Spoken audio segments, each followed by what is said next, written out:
ओम नमो भगवते वासुदेवाय नमः। हरे कृष्णा हर हर महादेव।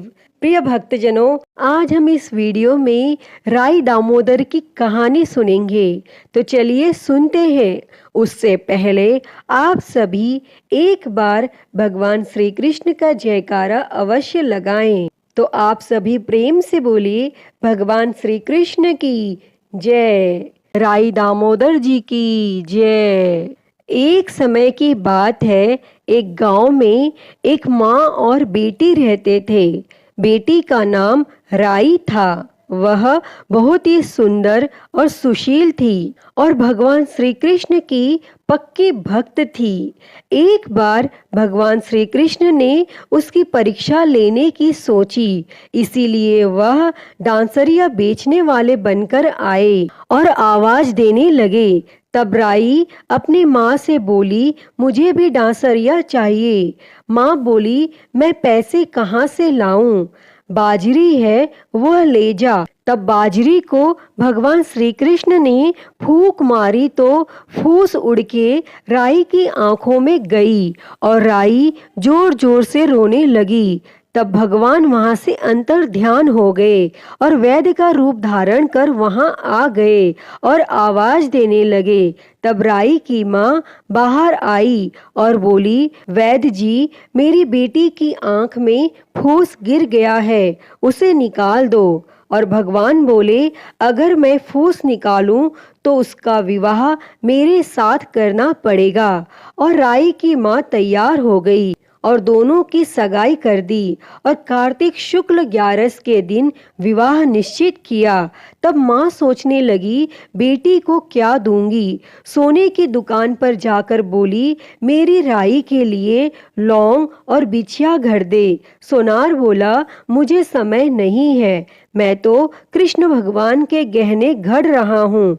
हलवाई और बनिया के यहाँ भी गई तो उसको यही जवाब मिला। तब राई की माँ सोचने लगी, अब क्या करूं, और यह सोचते हुए अपने घर को आ गई। और वह घर आई तो झोपड़ी महल में बदल गई थी। उसको आनंद हो गया। ठाट से विवाह की तैयारियां होने लगी और भगवान श्री कृष्ण बारात लाए।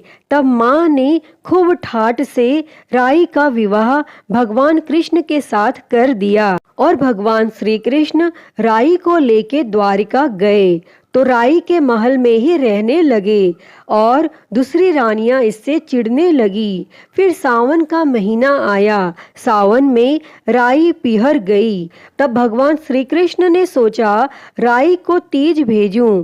7 जरी के भेस और 5 सोने के पचेटे रखे। 2 हंसों को बुलाया और उन्हें बोले, सीधे राई के पिहर जाना, कहीं मत रुकना। और जब राधा रुक्मणी को यह पता चला तो उन्होंने उन हंसों को अपने महल में बुला के कहा, थोड़े मोती चुग लो। और तब हंस आ गए और मोती चुगने लगे और राधा रुक्मणी ने सारा सामान निकाल उसमें फटे पुराने कपड़े और 5 कांटे बांध दिए और पोटली हंसों को दे दी। और हंस सामान लेके राई के पास गए और राई खुशी से नाचने लगी। लेकिन जैसे ही पोटली खोली, 5 उंगलियों में 5 कांटे चुभ गए और राई दुखी हुई। तब सावन खत्म हुआ तो भगवान लेने आए। राई भगवान से कुछ नहीं बोली और भगवान पास आए तो राई दूर दूर हो जाए। भगवान ने सोचा, कोई बात तो नहीं, लेकिन राई कुछ भी नहीं बोले और भगवान को अपने महल में ही जिमाती। भोजन में दही जरूर देती। एक दिन भगवान श्री कृष्ण बिल्लो गाना की दही खा गए। अब राई दही कहाँ से रखे। भगवान गुजरी बनकर दही बेचने आ गए। तब राई नीचे जाकर बोली, थोड़ा दही दे दो। गुजरी रूपी भगवान बोले, राई तुम उदास क्यों हो? हमने सुना आप भगवान से नाराज हो। तब राई बोली, तुझे क्या मतलब, तू जा।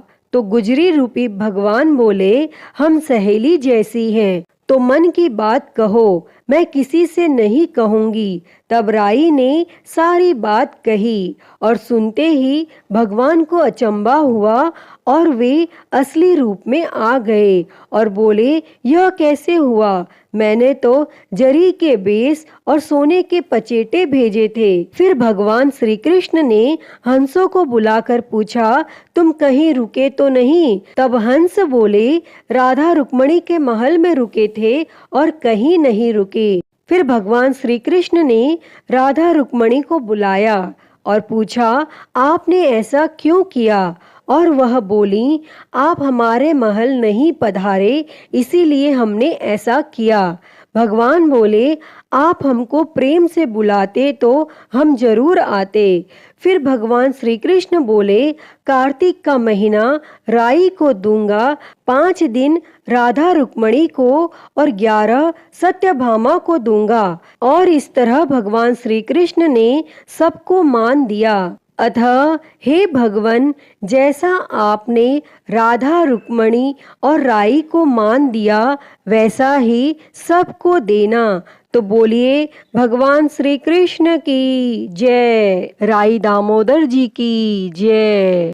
तो प्रिय भक्तों, मैं उम्मीद करती हूँ कि आपको यह राई दामोदर की कहानी अच्छी लगी होगी और यह वीडियो अच्छी लगी तो इसे लाइक करें, ज़्यादा से ज़्यादा शेयर करें और कमेंट में राई दामोदर जी की जय लिखना ना भूलें। और महाकाल भक्ति ज्ञान चैनल को सब्सक्राइब कर नोटिफिकेशन बेल को ज़रूर ऑन कर लें।